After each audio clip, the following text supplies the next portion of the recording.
base down in Warren. It's more inland, right?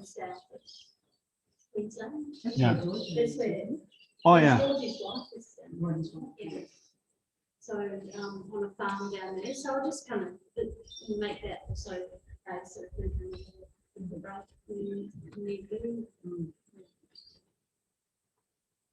All right, people at home, we're starting in a second. I'm just setting up the recording, giving Jason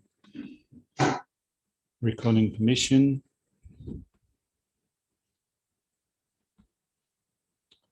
All right, I think that we're good to go. So let's start with praise to Manjushri.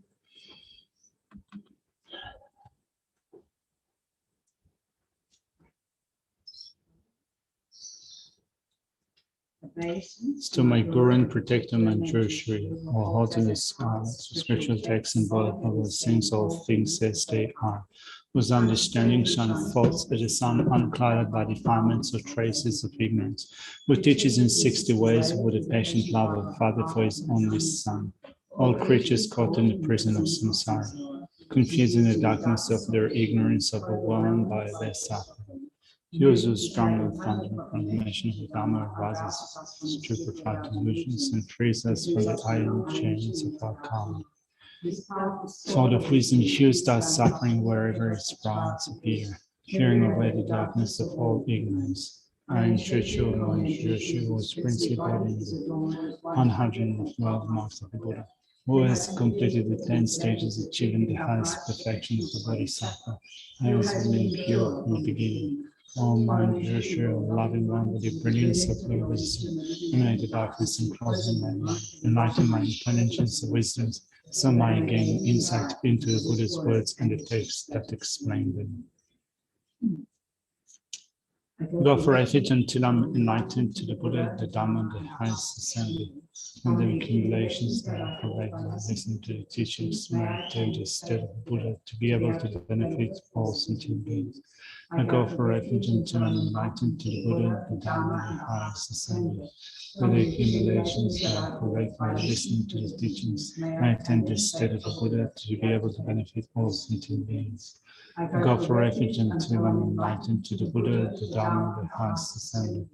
With the accumulations that I collect by listening to the teachings, may I attain the state of the Buddha to be able to benefit all sentient beings.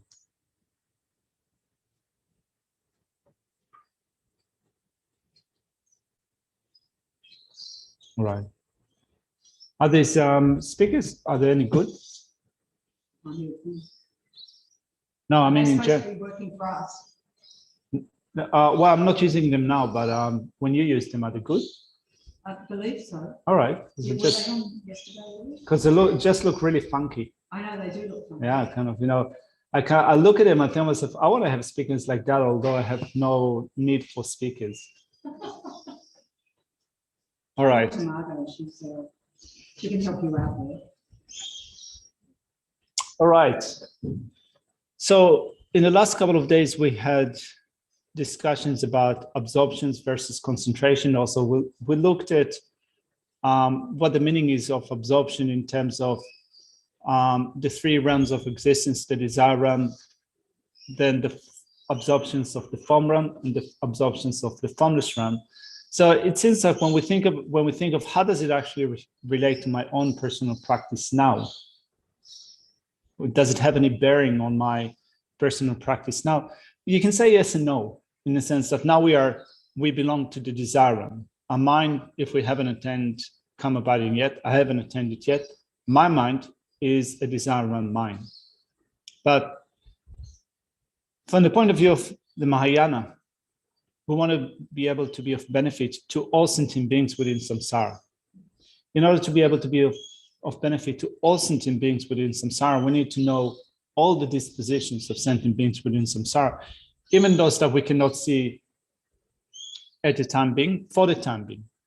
And also, we also need to know how we're going to get out of samsara. To get out of samsara, we have to attain a higher realm mind. We have to attain karma abiding, which is a higher realm mind. So it's good knowledge, just kind of if you wonder what I'm going to do with it now. Well, we set goals. We set goals to attain karma abiding, to attain a higher realm mind. But also we know that if we're going to attain a high realm mind, we'll be able to suppress the afflictions that belong to the desire realm. So when we look at how much we are affected by afflictions, I mean, we have a lot of shit, happening on a mental level. So much anger and attachment and pride and conflicts and disturbances. If we're not going to be able to suppress that, and we don't like the word suppress, I think, kind of it seems that we bottle up emotions and they have, at some point they will channel out or kind of find a way out. But actually we are going to suppress them with the attainment of calm abiding, but not suppress them in being brutal with them. It's more like we're going to attain a high level of concentration. And the concentration that we will attain together with a certain degree of wisdom will just make sure that for the time being, they do not rise up, they do not become manifest. So the concentration that we will develop would be actually, at some point, it will become effortless. There would be no need to be totally tight, with this tight focus in a meditation. It would be like an effortless type of concentration that will also have the power to prevent afflictions from rising up, afflictions that belong to the desire realm. And once we have that, imagine how, if you don't have desire that all the time tells you what you need to do, what you need to get, what you need to have in order to be well, if you don't have a sense of agitation from things that do not work out for you, how much power the mind will have to develop virtue, to develop compassion, loving kindness, bodhicitta, wisdom, and so forth. So on top of that, when Atisha in his Lamp for the Path to Enlightenment explains the reason for attaining calm abiding, it says that it's not only that you want to attain calm abiding in order to develop single-pointed concentration to be able to develop special insight. He also says that actually, if you think of how you're going to be of a greater benefit to other sentient beings, you need to develop clairvoyance. And without being clairvoyant, you're not going to be able to be of great benefit to others. So you need to, for example, develop clairvoyance in which you can see other sentient beings' mind. I mean, it sounds quite spooky, but I guess that you want to develop better intuition to read people's reactions, to know what's good for them, how you're going to be able to interact with them. And you can develop clairvoyances, different types of clairvoyances when you attend calm abiding. So it's not that if you attend calm abiding, you have them directly. You attend calm abiding, and then I think that you need to receive instructions on what you need to do in order to develop some types of clairvoyance to be able to be of benefit to others. Well, that's not why I put up with you, but there are clairvoyances that develop as you reach attaining those 9 stages. Okay. But that wasn't what I was thinking. I was thinking it's not spooky, because if you think of a parent with a child or with a pet, if you've got a pet or something, you know they're going to want to put their hand in the cookie jar or their paw on whatever. You can see. So what you're doing is you're reading them. Yeah. Right. So we do have that capacity, but it's like taking it further and further, refining that further and further. So the capacity is there, and it's not something like is on those shows with great clairvoyants who read the minds of the audience. Yeah, that's why I said kind of clairvoyance sounds like this kind of spooky state of mind, but it's not like it's. I think it's just having like a really good utter clarity. Yeah, utter clarity. I mean, if we think of getting all of our disturbing conceptions out of the way, with a mind that is more balanced and able to kind of have better clarity with respect to what is present, what is now, we'll be able to assess what others need in a much better way without kind of being stirred up by what we like, what we dislike, what we want to do, what we don't want to do. The mind would be much more balanced. But it still says that you also have the ability to develop clairvoyances, which in Tibetan, the clairvoyances are called mushe, which means that you have this super knowledges. So rather than, I think that in English, clairvoyance sounds quite mystical.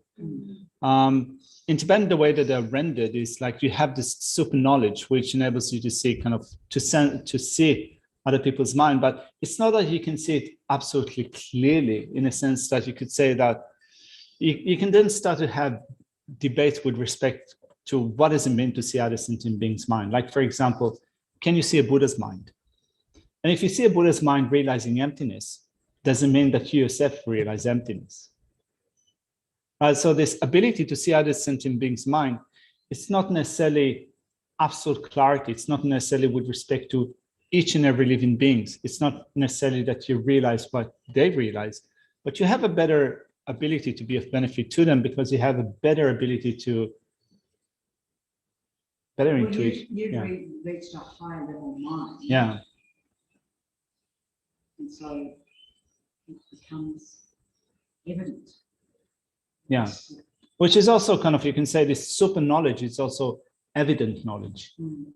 Things become more evident to you. So I use the word intuition, but the word intuition, maybe it's not right in English, but you're able to better see what's actually out there rather than just making guesses.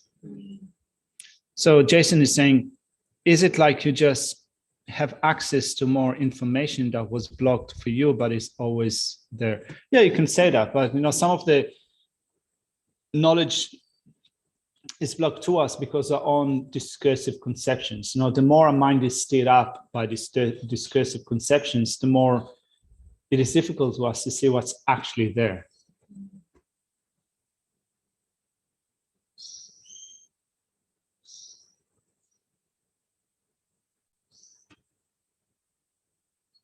All right. So I wanted today to move on to the verses that we've covered today and yesterday from the text. But before we do that, I just thought of finishing a discussion from the last few days in a couple of questions that Dechen asked me or sent me through email, just because I think that those stems come up quite often. So it's good just to get some clarity with respect to the stems. So I'm just going to open the email. I'm not going to go through all the things that she asked me.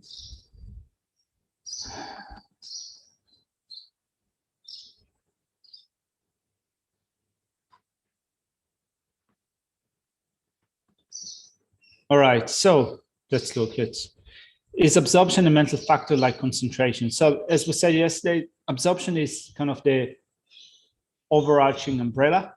You can have in absorptions main minds and mental factors. So an absorption can be concentration, but it can also be other mental factors, and it can also be a main mind. Shantideva choosing bodhicitta as the focus for developing calm abiding. Is this what you're referring to as an uncommon type of calm abiding? Yeah, it could be either the focus, or it can also be a motivation for developing calm abiding. And if this is the motivation, or if this is the focal object, both of them are unique to the Buddhist tradition. So it's a unique way of cultivating calm abiding, motivated by bodhicitta, so that you think that, as Atisha said, a way of benefiting others is to develop clairvoyance. To develop clairvoyance, you need calm abiding. So that would be your motivation, bodhicitta.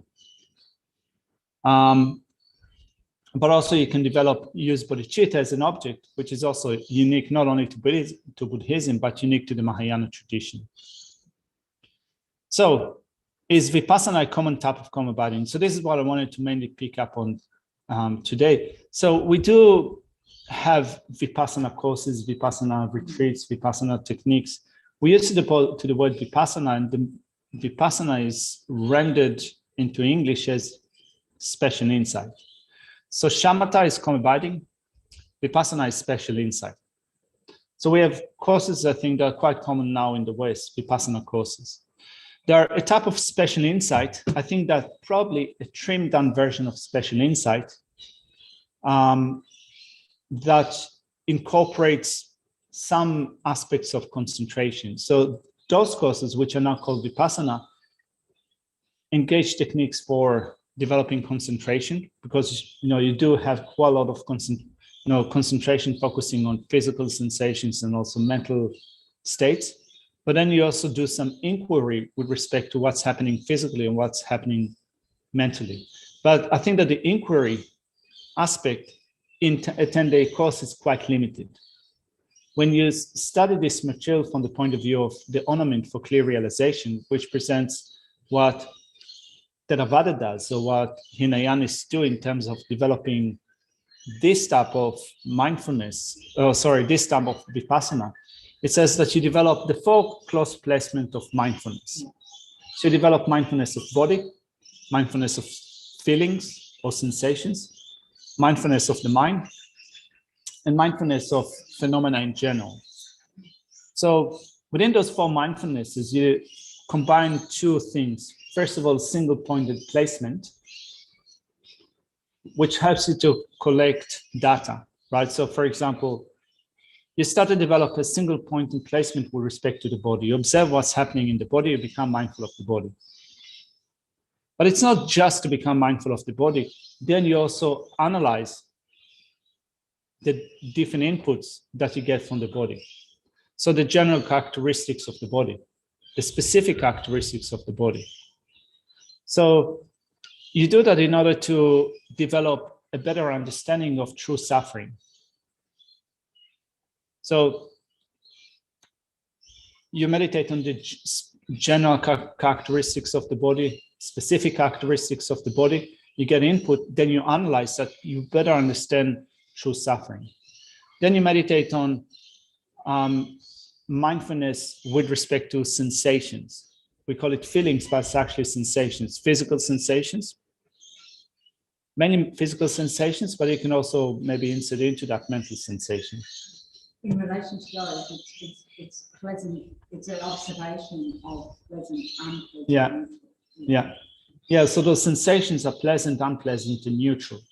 And then through, first of all, becoming aware of those sensations, then you start to analyze them and then see how they act as a basis for anger and attachment, right? So liking pleasure, disliking displeasure. So through that, you understand true origins.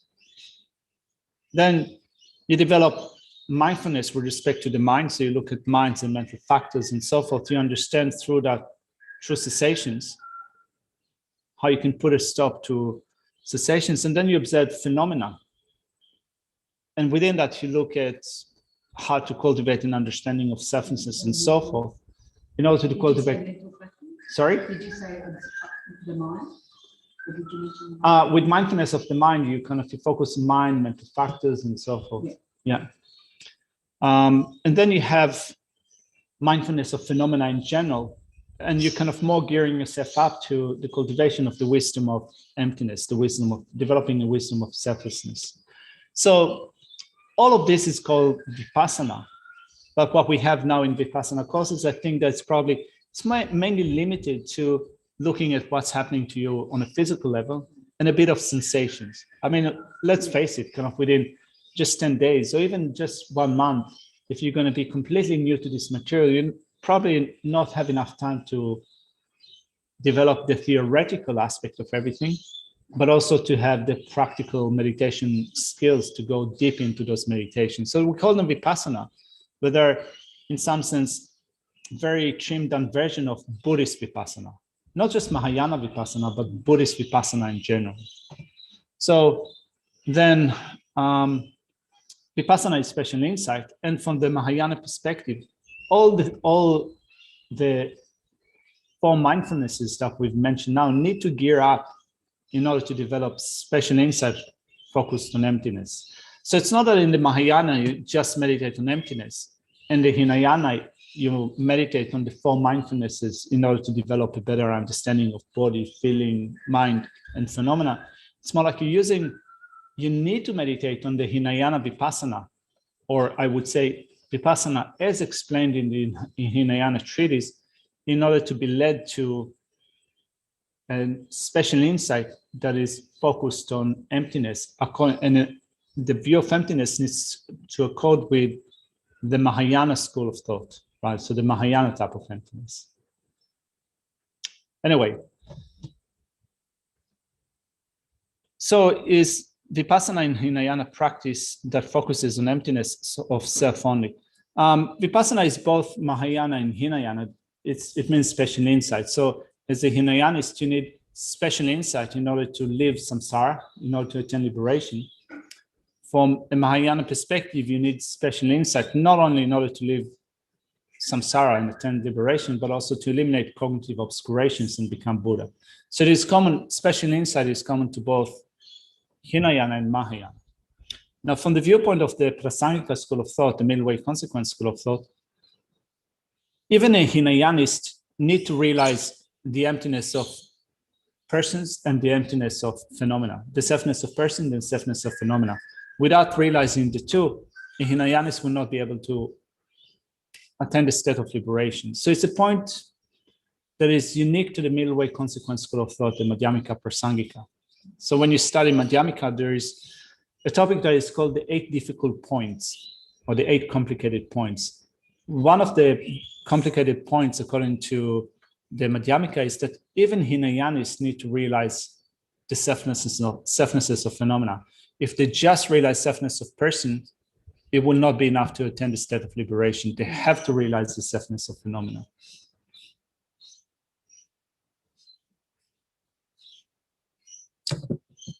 Does it answer your question, Oli? Yes, it does. Thank you.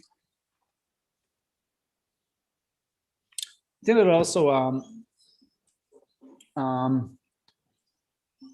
I think that probably one thing to keep in mind is that now when we speak about the Vipassana course, I don't know much about the theory in Vipassana course because I've never done one. I just heard about it from other people, so it's not I can speak about it from first-person experience. But as far as I know, it was developed by someone from a Burmese background, right? Gwenka. No, it was Burmese, right? Yeah. So Well, he was Indian, but his teacher was very, it was India, but his teacher was Burmese. yeah, and they must have lived quite, he must have lived quite close to the border. Yeah, and let's say maybe in the recent century, right? Yeah, because he just died a couple of weeks ago. Yeah. So I think that now some my guess is without I'm just here making a guess without being really informed about it. I think that probably the type of input that he had into the philosophical aspect of the Vipassana was according to the Hinayana school of thought rather than Mahayana school of thought. So it is a basis for us for engaging in the development of the Mahayana insight.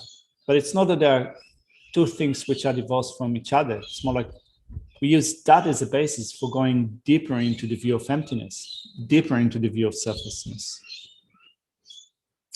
So that's one point that I wanted to touch upon. Another one from Dechan's question. So from Lama Yeshe's Wisdom Archive Glossary, the word samadhi in Sanskrit is what I call concentration. So in Lama Yeshe Wisdom Archive, it is glossed in the following way. So it's a state of deep meditative absorption, single-pointed concentration on the actual nature of things, free from discursive thought and dualistic conceptions. That's not the definition of samadhi or concentration from minds and mental factors. In minds and mental factors, this is just a single-pointed concentration with respect to an imputed object. So this explanation taken from the Lama Yeshe Wisdom Archive refers to a result of a practice in which you develop your single-pointed concentration. So you can develop high-level samadhi. So this way of glossing samadhi refers actually to high-level concentration. But we don't know, we have concentration, we have samadhi, but it is not yet a state of deep meditative absorption. Right? So it's not absolutely precise what is this way of rendering the term samadhi. Then shamatha is calm abiding, a state of concentration in which the mind is able to abide steadily without effort and for as long as desired. on an object of meditation. That's correct. That's a good way of explaining what shamatha is. Then is insight meditation or Vipassana, the principal meditation taught in the Theravada tradition.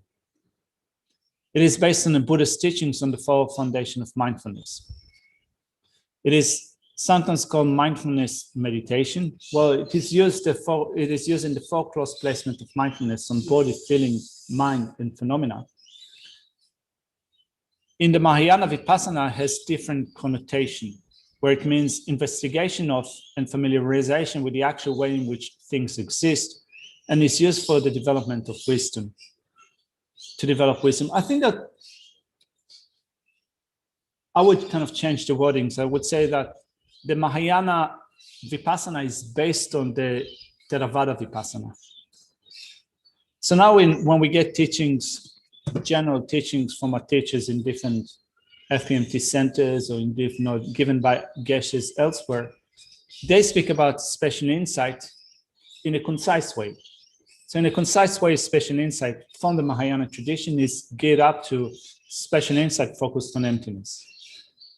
But when you study it more, in more details, from the point of view of the ornament for clear realizations, you actually look at Vipassana special insight that is developed through the four close placement of mindfulness practiced by the Theravada, which then is used in order to develop the Mahayana insight focused on emptiness of all phenomena. So I would say that it's not that they are kind of has completely different connotation. I would say that the Mahayana insight is based on the Hinayana, but it's going deeper, and it's more focused at the end of the view of emptiness.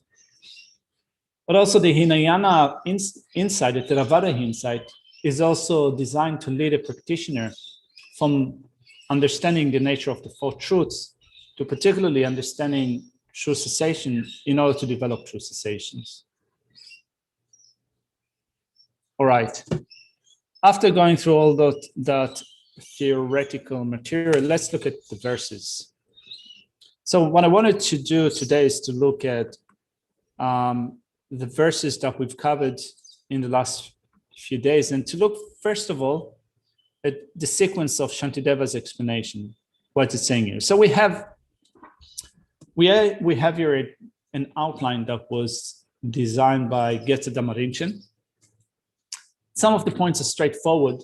Some of the points are that in the outline I feel that are not really straightforward. It's difficult to connect the point in the outline with the verse and then the meaning of the verse. So I thought of having a bit of discussion about the flow of argumentation that Shantideva presents here. So first of all, he says that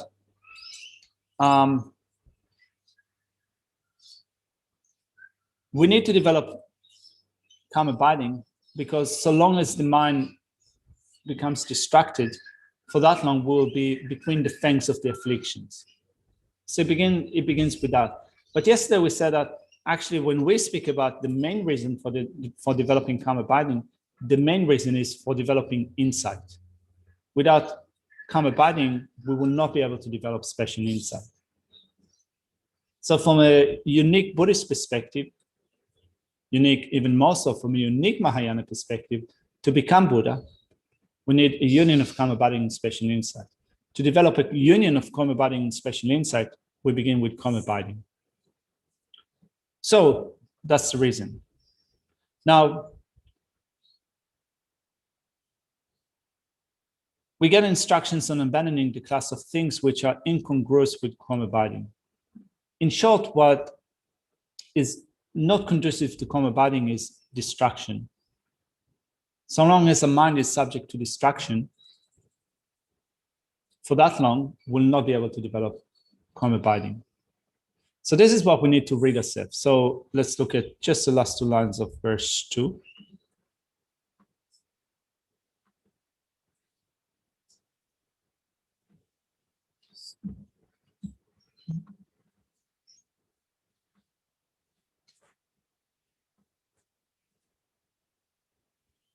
Therefore, I should abandon the world and completely discard conceptualization. So Through isolation of body and mind, no distraction will occur. So we need to rid ourselves of distraction.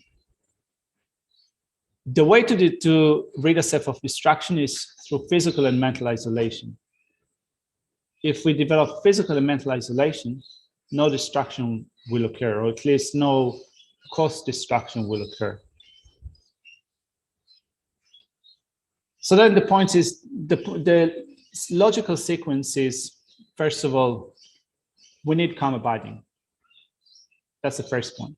Second point is that for calm abiding, we need to rid ourselves of distraction. The third point is that to rid ourselves of distraction, we need to cultivate physical and mental isolation. The fourth point is that if we need physical isolation, we need to rid ourselves of attachment to other things.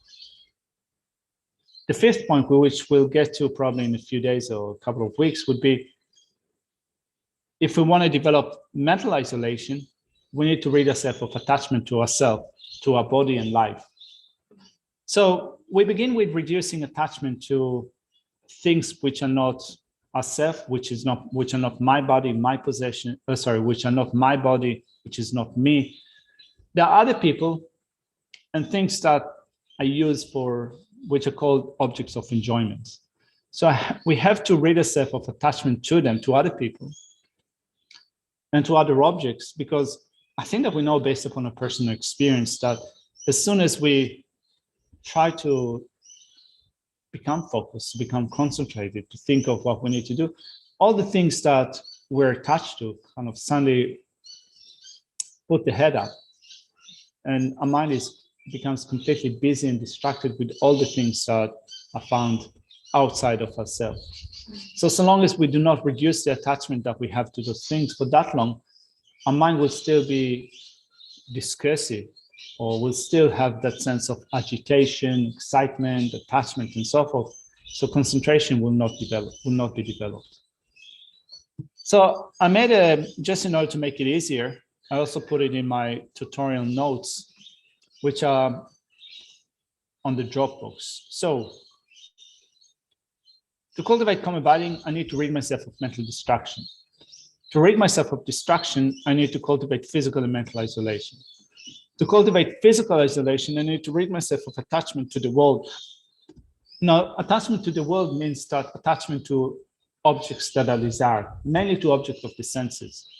So I think I've mentioned it before, whenever I think of going into a retreat, like 1 week retreat, 1 month retreat, sometimes, when I go to, if I go to see my teacher and I think that we're going to spend a week or 10 days or, doing this practice or this retreat, first of all, make sure that I have a stash of chocolate that will get me going for as long as I need. No, sorry? I thought you were going to say coffee. No, that also, because, whenever I go to China and Taiwan, you get really bad coffee.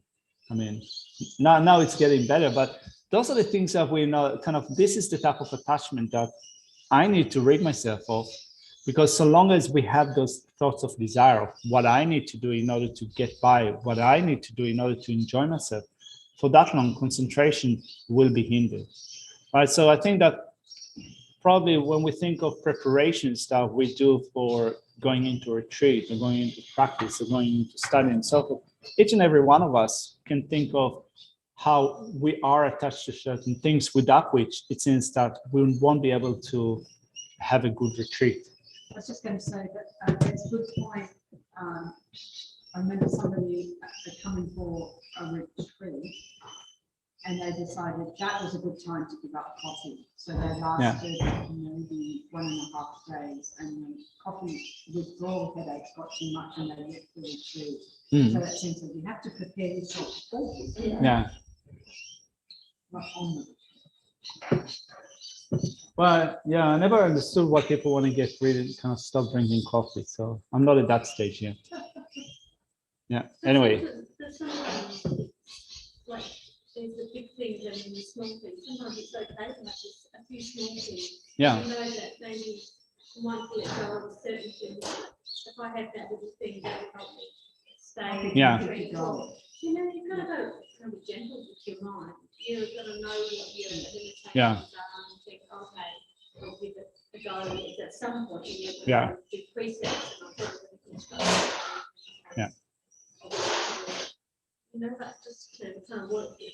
Yeah, I totally agree with you, because I mean, if we try to practice asceticism, you call it? Yeah. Asceticism right from now, kind of ban all the things that we like right now and think that we're going to be able to go into retreat and cultivate concentration just like Milarepa did, it's likely that it's not going to work out for us. No, so definitely a moderate approach is necessary. Start reducing. And it's good to I think that we will cover that later on. But when you cultivate the factors which are conducive with concentration, then it says that you should have more satisfaction and less desire. So simply kind of banning those things from your retreat does not mean to say that you're going to have no desire and be more satisfied. So, you know, sorry? Yeah, maybe, yeah, you kind of should have more chocolate in your retreat so that you will know not kind of, that you'll get kind of short-term satisfaction. And no, it's more like kind of before, you should do the work before in thinking of the disadvantages of attachment and reducing bit by bit your attachment so that you'll be less subject to thoughts of desire during the retreat. But certainly, if you have things that give you some comfort, why not? You know, it's not like we need to suffer. Yeah. Well, that's what I'm saying. Asceticism is not necessarily a prerequisite for retreat. Yeah. It's not, you know, if you can do that and it helps you, that's good. But if you make it really difficult for yourself, I mean, it's funny sometimes when I look at courses that I've done before in Israel or in other places, and sometimes courses that we have here where people want to be really strict, right? So discipline needs to be strict, you know, talking,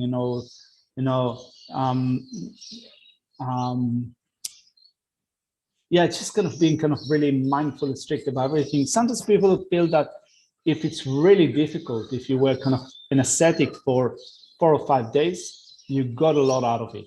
Now, it was a difficult course, you really struggled, and therefore it was meaningful. You might get some meaning from that, but I think that this type of struggling is really short-lived.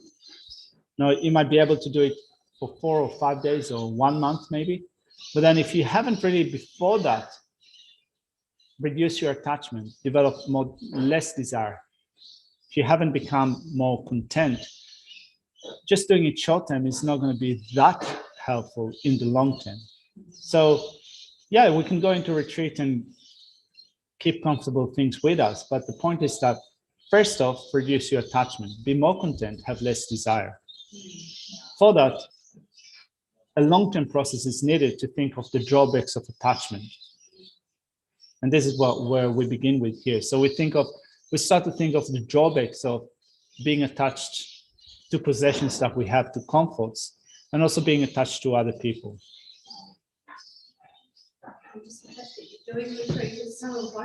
Yeah, definitely. I mean, it's really precious. It's like, I mean, for us, it's becoming more and more difficult to do retreats, to do long-term retreats. You know, it's kind of, life is becoming more complicated, more difficult, more expensive. It's hard to find kind of conducive conditions to do retreats. So if you can do them, of course, it's really precious. It's a precious opportunity. And then it's more like you need enough merit to find those conditions. And when you find those conditions, it's good also to continue to accumulate them once you're in retreat, to be able to do it again in the future. So then, you know, sometimes if you do a retreat and you're too strict with yourself and you lose the enthusiasm or the joy in doing a retreat, you're not accumulating merit for another retreat. Actually, kind of, sometimes it puts you off. So sometimes it's good to have some comforts to enjoy the retreat. Yes. Yes. And you won't remember Yeah. Yeah, definitely. I concur.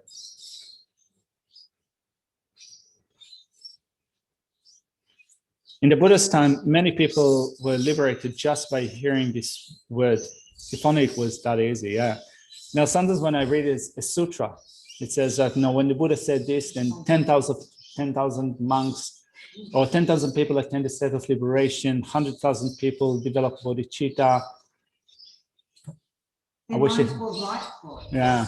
They have to be like they've done the hard yards Yeah. already.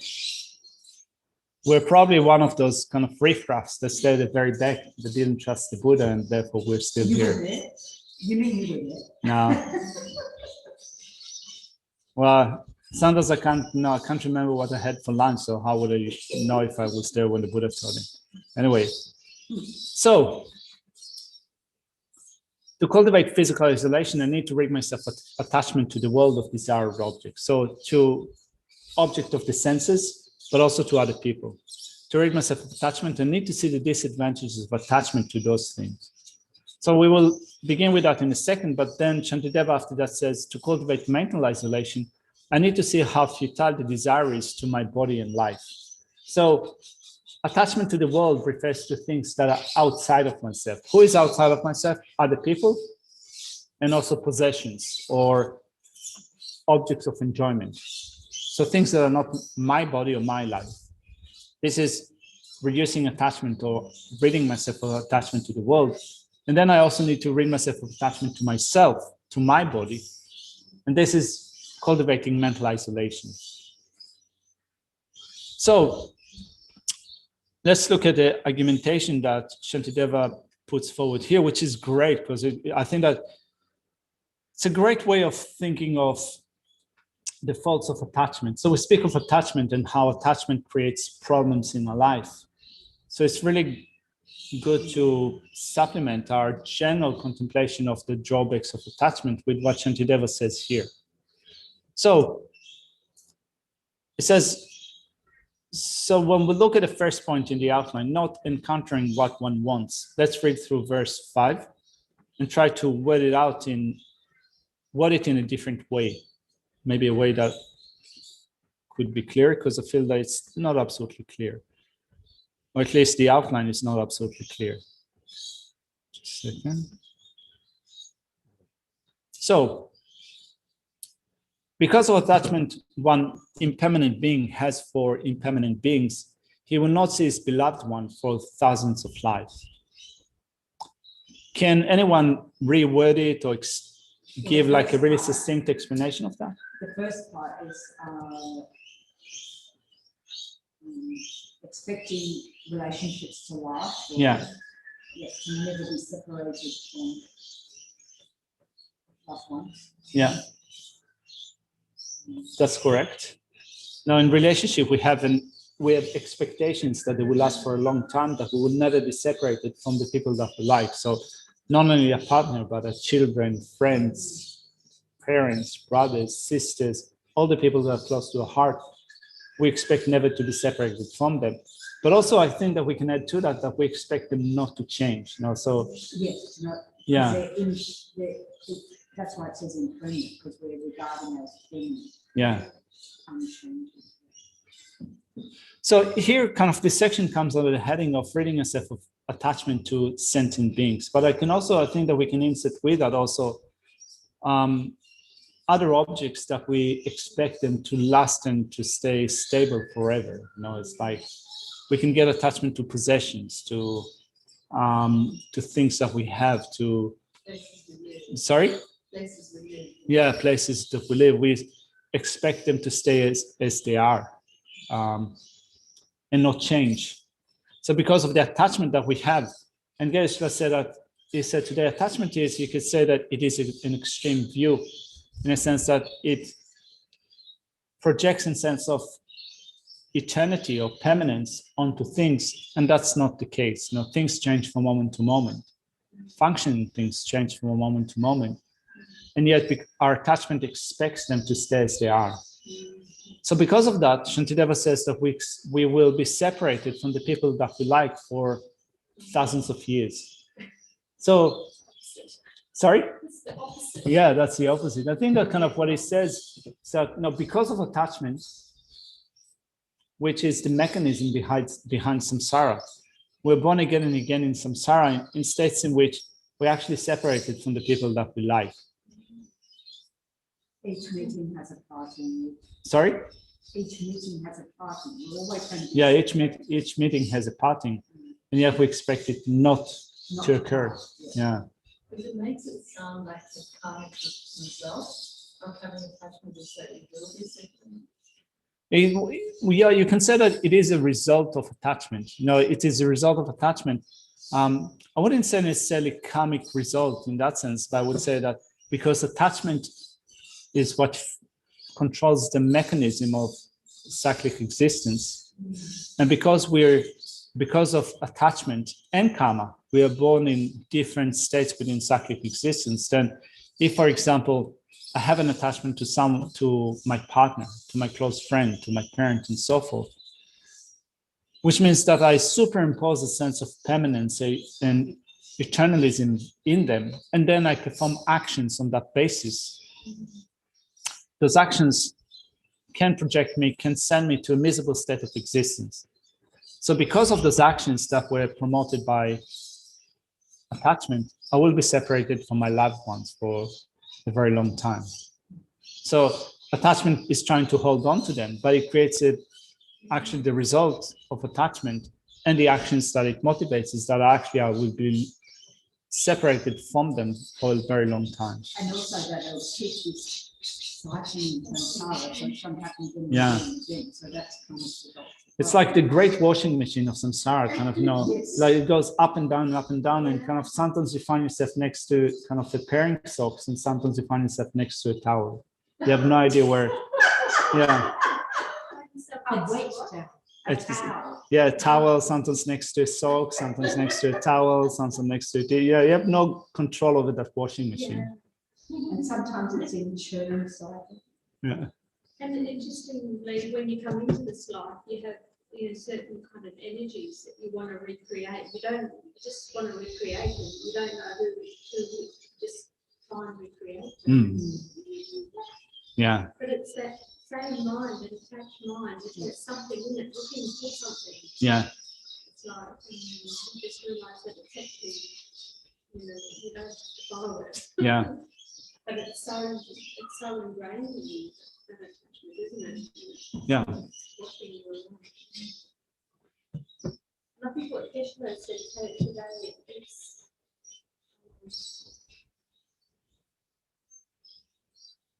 stops you from seeing reality. Yeah, Doesn't it? It's Yeah. like an energy that stops you Yeah. from seeing reality. You don't really know what it is, but it's there and it's just working through. yeah, it stops you from seeing reality. And we'll get to that soon in one of the verses. But certainly kind of if it skews reality, a vision of reality, it stops you from seeing.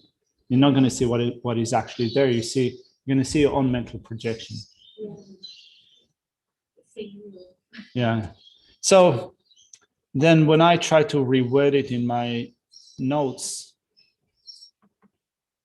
I said, with attachment to others and to possessions, you long to never be separated from them, but separation is inevitable. So that's the first fault of attachment. You long not to be separated from them, but separation will come. That's the first fault of attachment. It's unrealistic. Then Shantideva then adds to that, and it said that when separation comes, you experience pain. So that's the second fault. Separation from them causes much unhappiness and mental distraction. They hinder concentration. So let's look at this verse.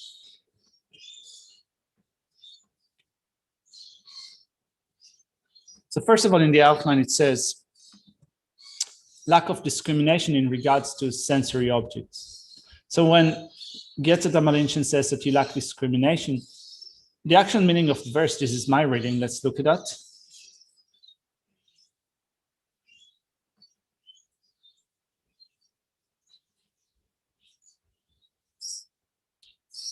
It says, not seeing them, I will not be happy. Also, my mind will not be in equipoise. So because I will be separated from the things that I desire, I'll be unhappy.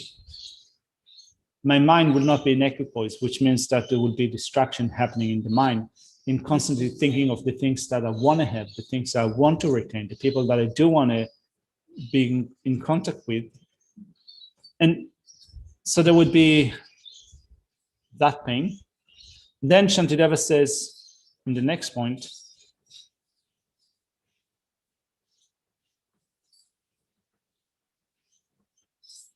not being content despite the fact that one has obtained what one sought. This is one of the faults of samsara, right? Not having satisfaction. So even if you do get to keep the things that you want, even if you obtain them, even if you keep them, after some time, you still have a sense of discontentment with what you have, and that is because of attachment. Right? So I think that it is closely linked with, you can say, suffering of change. Yes. Right? So suffering of change, you get something, it is, you have a pleasurable sensation, and then after some time, it's no longer satisfactory. Yeah, I was just thinking of that. Oh, you want bigger, better, more, Yeah. different. You look for another experience. Yeah, better, bigger, more, another experience, more exciting. It's all kind of a little bit of normal now, ordinary. Maybe I have to have something that is more special. So even if you find the things that you're attached to, still at the end, you end up with some degree of dissatisfaction.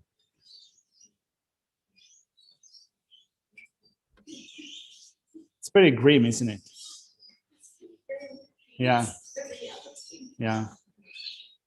Rinpoche said, there's nothing new to taste in samsara, but we keep creating new and more and more tastes of everything. So that's the third fault of attachment. You still have no satisfaction. And then it acts to hinder liberation. And in verse 7, this is the point that you refer to, Ruby. So let's look at verse 7. So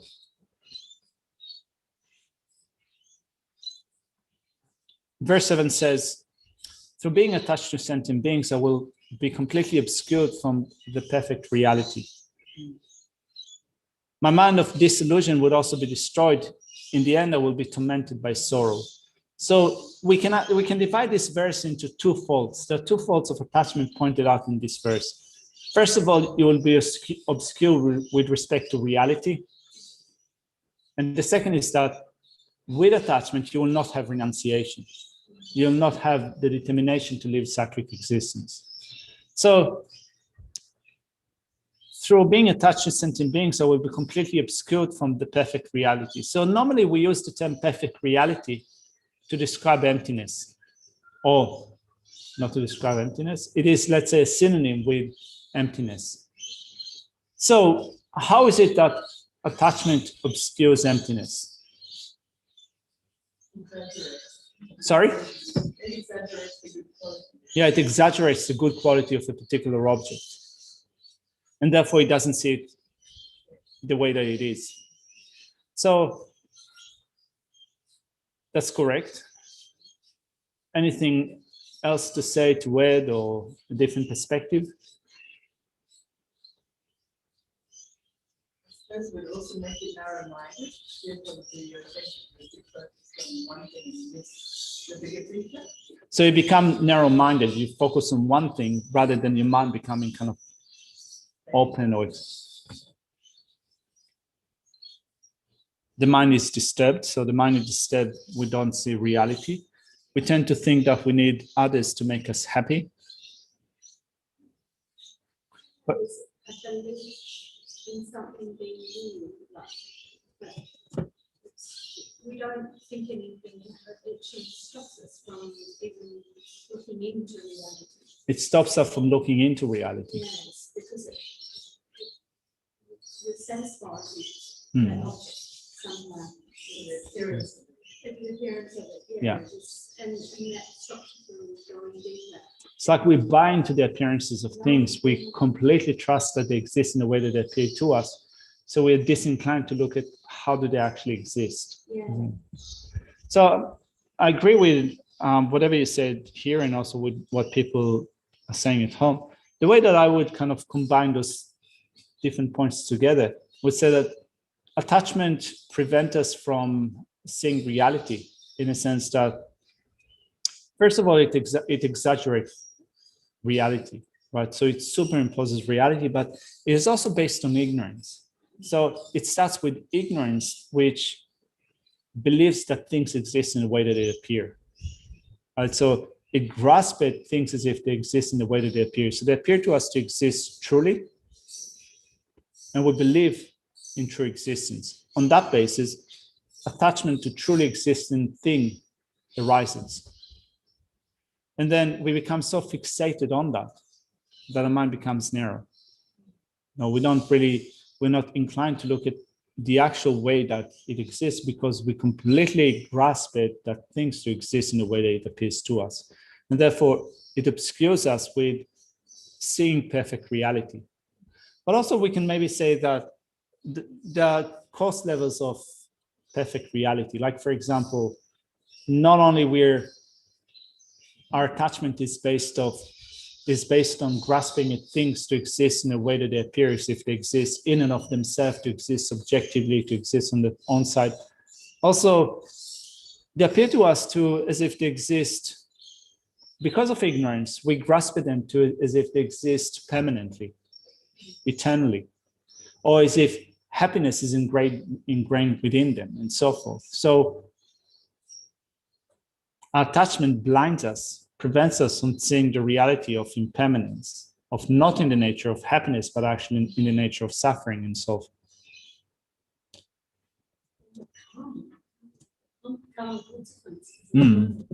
Yeah, and also it prevents us from seeing karma.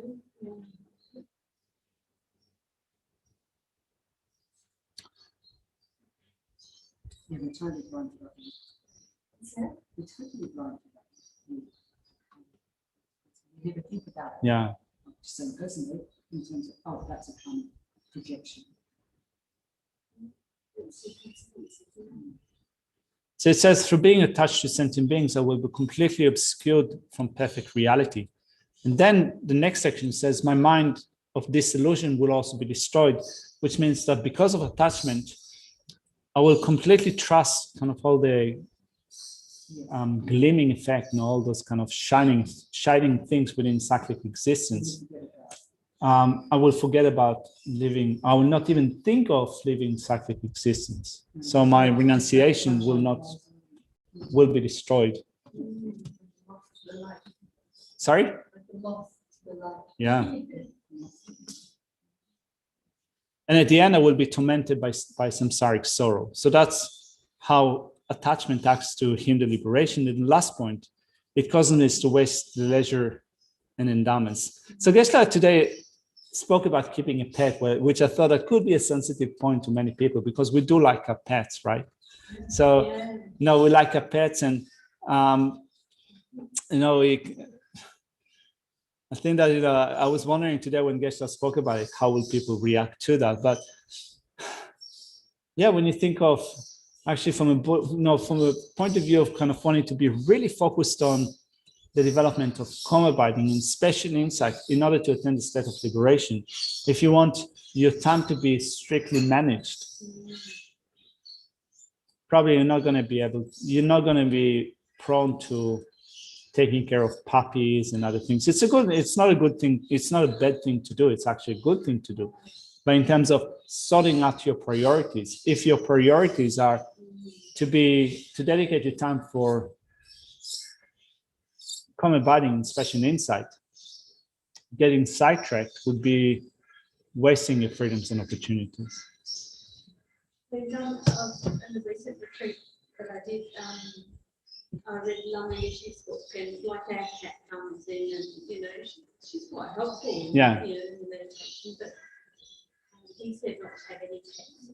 Yeah. Around or any room, so really be strict. So it took me quite a while to retrain myself not to have that, and she had to retrain her to go, you just can't look into the room. And I think it's not only, it's almost like you just karma that you create while you're meditating. Yeah.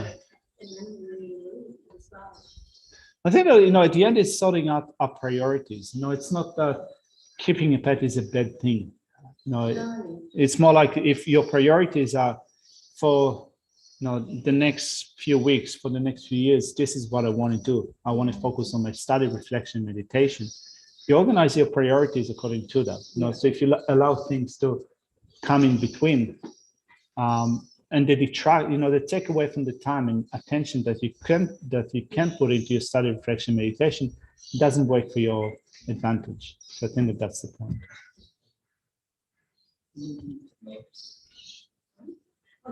There's a meeting. All right.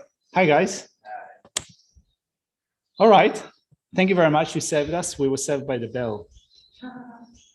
So don't keep a tiger. Anyway, that's the last message for today. So let's do a quick dedication prayer. Due to this virtue, may I quickly become a Guru Buddha and lead all transmigratory beings without exception to that state. May the precious Supreme Bodhisattva not yet born arise, may that the reason not decline, but increase more and more. In this land encircled by snow mountains, you are the source of all happiness and good. All powerful Chin resistance and Gyatso, please remember to samsara ends. You uphold the subduer's moral way, yourselves are the bountiful bearer of all, sustaining, preserving, and spreading Manjushri's victorious doctrine, who masterfully accomplishes magnificent praise, honoring the three jewels, protector of myself and others, your disciples. Please live long. Thank you. Thank you very much.